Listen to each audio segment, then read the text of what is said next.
In today's lesson, we're going to be learning how to subtract fractions with different denominators. We're going to start with 5 over 6 minus 2 over 5. Now, the first thing we need to do is identify the denominators, which is 6 and 5. And our denominator cannot be lower than our highest denominator, which is 6. So the first thing we do is write out our 6 multiples.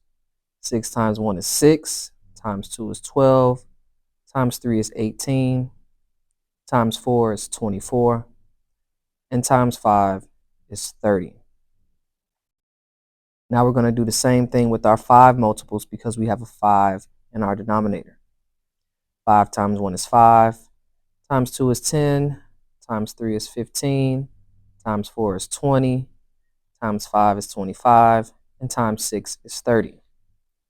Now, the common multiple that they both have is 30. So this allows us to have 30 as our new denominator. So we're going to change the denominators to 30 for each fraction.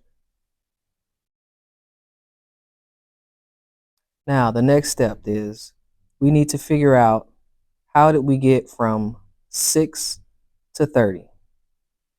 And we multiply it by 5. So the rule is whatever you do to the bottom, you must do to the top.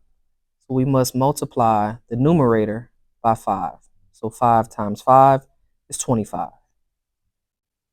Now, we must go to the next denominator and figure out how do we get from 5 to 30.